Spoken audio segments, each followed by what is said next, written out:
Hi folks, welcome back to the channel, and today we're going to be doing another mail day. This is the series, in case you've forgotten, because it's been a while since I've done them.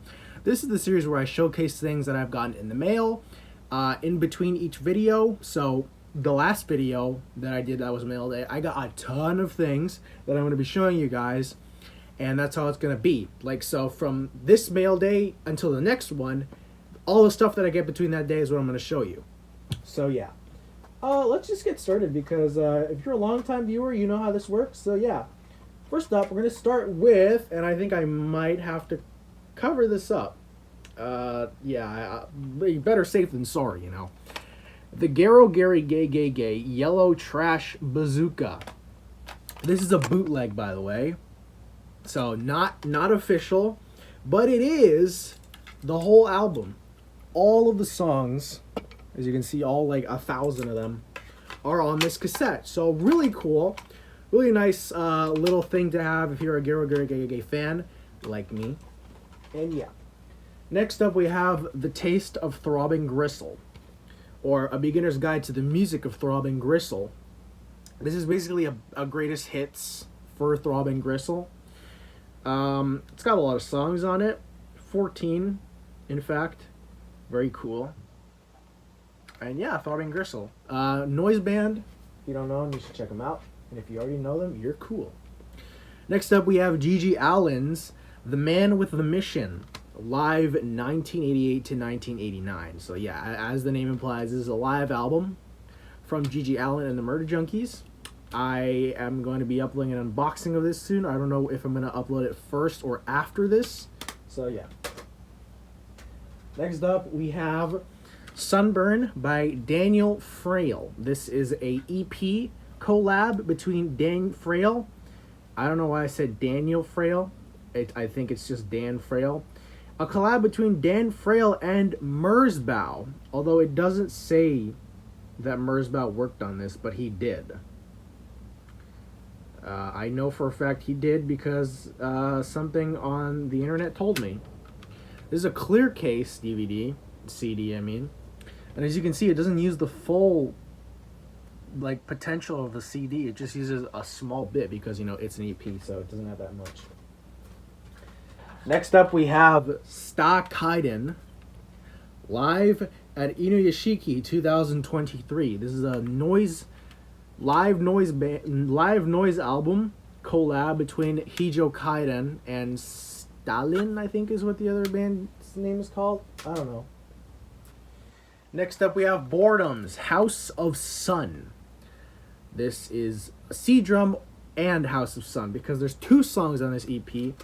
One of them is called C Drum, the other House of Sun. So it's a giant 2-song behemoth of a project between Boredom's. Very good. I love it. One of Boredom's best. Definitely one of their most experimental. Next, we have Sexual Behavior of the Human Male, or In the Human Male, by the GeroGerigegege. One of their softer albums, but still by no means a quiet album. Very much noisy. This is the 2022 remix and remaster, which also came with, I unboxed all these things already, a Sexual Behavior in the Human Male unreleased live 1990 CD. So this is an unreleased little live joint that I assume was made around the same time the original EP was made.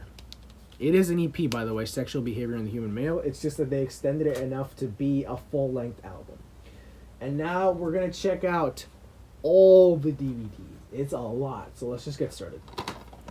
I, Daniel Blake. This is a movie about the middle class and how hard it is being a middle class. And from far away, you could almost confuse that for being Bryan Cranston, but it is not Bryan Cranston. It is someone who isn't Bryan Cranston. Good movie. Pretty good. I like.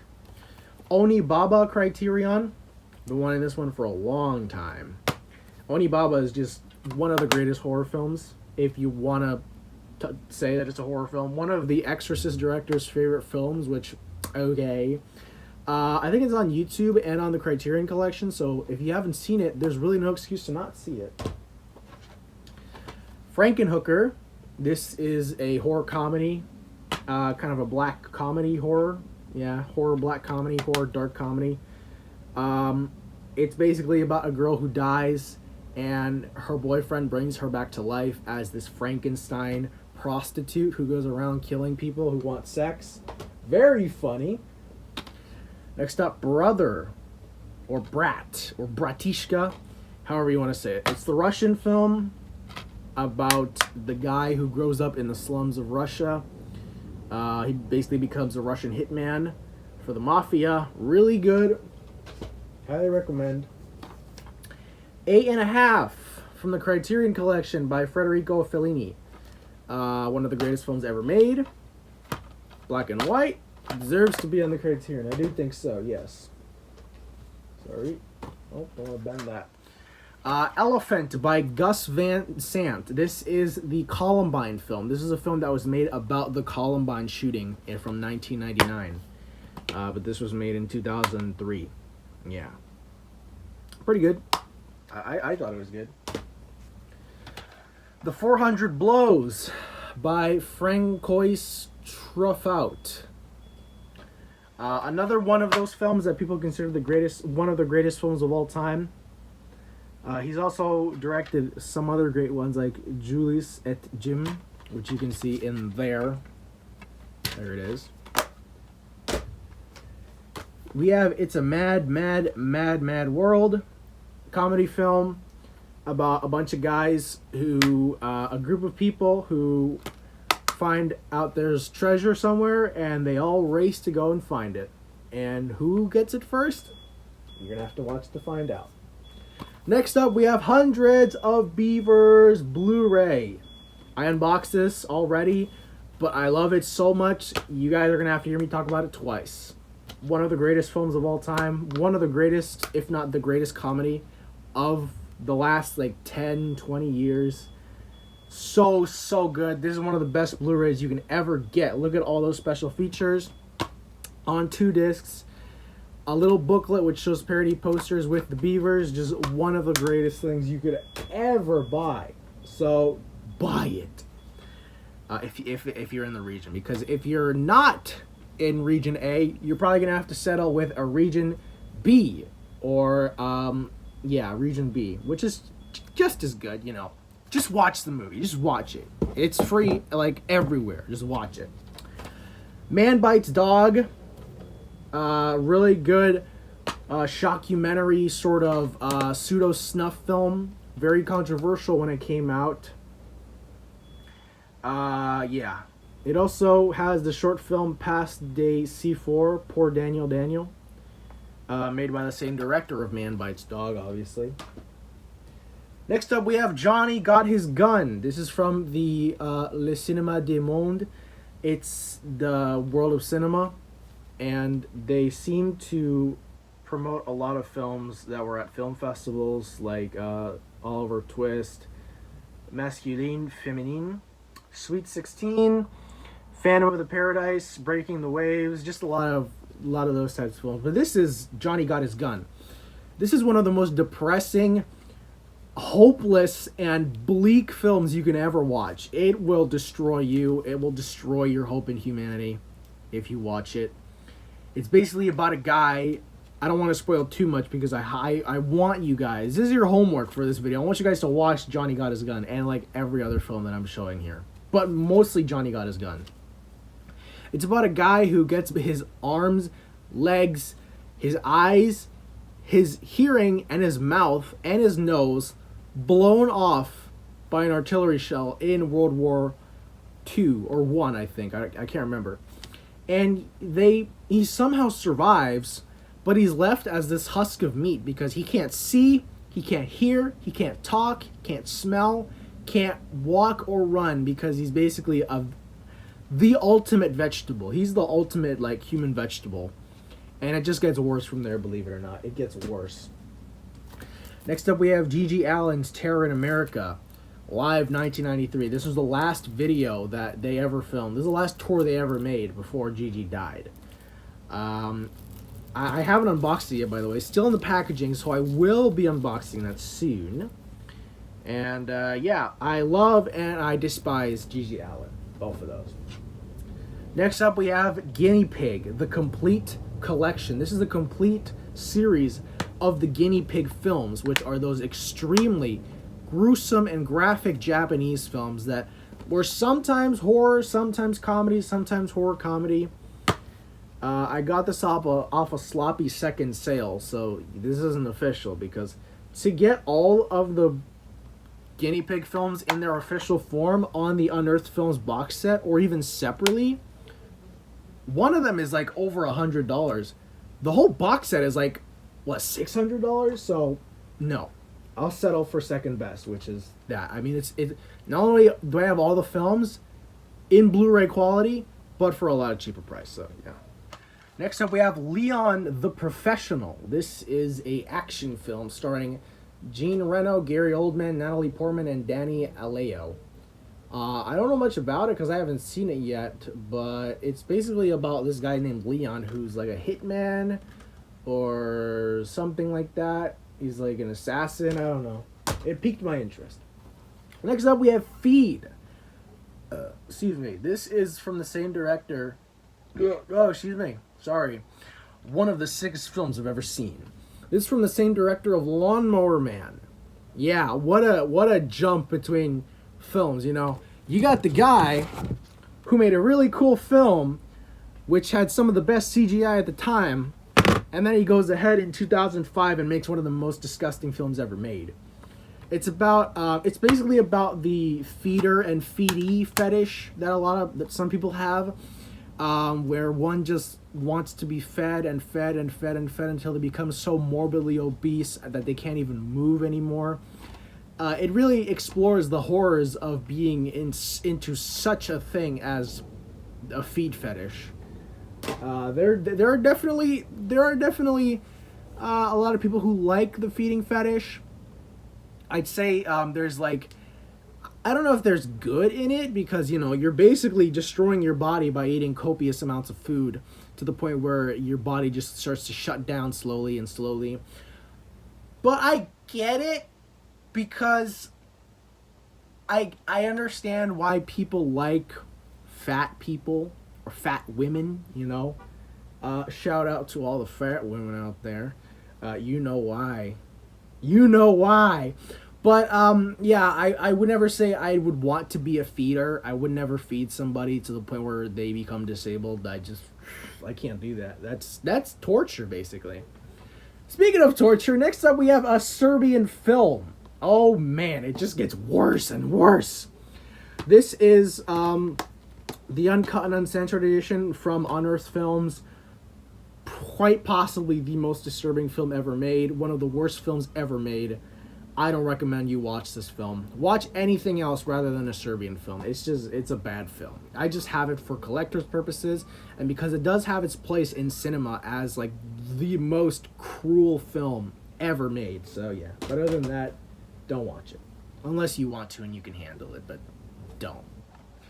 Salo, or the 120 Days of Sodom, I already unboxed this one too, is the Criterion 2-disc special edition.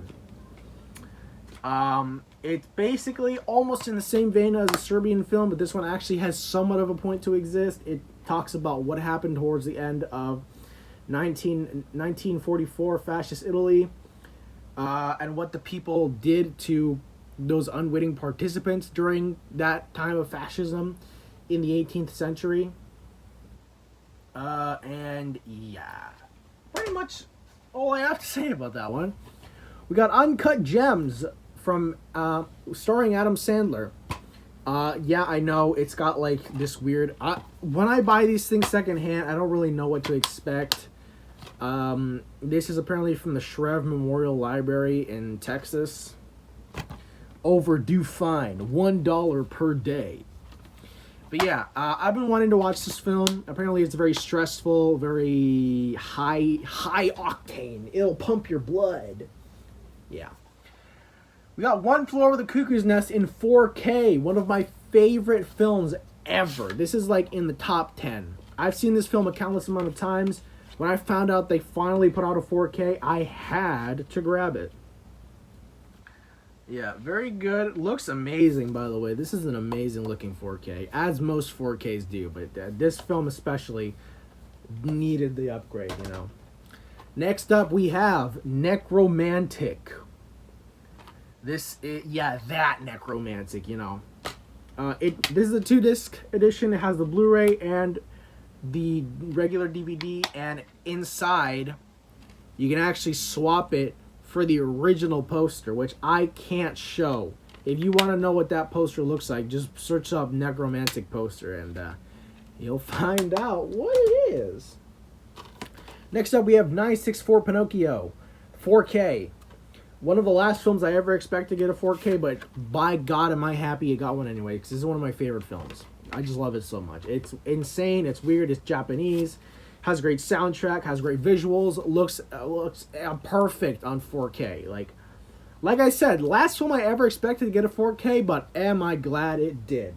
We're almost finished here. Next up, we have Jeanne Dielman, 23, Quai du Commerce, 180 Bruxelles. This is a 3-hour film of a woman doing house chores. And that's it. No, I'm kidding. There's like more to it. There's like, she's also like a sex worker, and she gets to an altercation with some of her clients. But other than that, the premise of Jeanne Dielman is just a woman doing house chores. But it's really good, and it's art house, and people like to make fun of films like this. Things like, they like to make fun of stuff from Andy Warhol, and just things like this in general, which are art house or art films, quote unquote, because art films, they try to get away with a lot of things, you know. They claim, so most of them claim to be something interesting and something groundbreaking, but more often than not, a lot of people will find it monotonous and boring, useless, pointless. But this is one of the only ones that I actually really enjoyed, despite being so like dragged on and like, I know a lot of people who would find this film unbearable if you strapped them into a chair and forced them to watch this film. They would not like it. And finally, we have Fires on the Plain by Kana Ichikawa. It's a 1959 anti-war film, I believe. Yeah. Pretty good. The Japanese knew how to make... I feel like Japanese films got weirder and weirder as time went on, but back in the 40s, 50s, 60s, 70s, I think 80s was the cutoff time. They really did know how to make like very moving and emotional and serious films. Nowadays, Japanese films are all over the place with like craziness, but I love them. I love that little division between what Japanese films used to be and what they are now. They used to be serious and sad and provocative and moving, like Fires on the Plain, Onibaba. And now they're like really weird and strange and funny and just think about it. These two films were made in the same country. Onibaba and 964 Pinocchio were made in the same country. That's how that whiplash between films is insane. But anyways, that's it for today, folks. Thank you so much for watching. Sorry I haven't uploaded that much this year, but I will try to upload more. You know, I'll try to upload more videos, more shorts, more mail days, and all that. Thank you so much for watching, everyone, and I will see you guys in the next video. Bye-bye.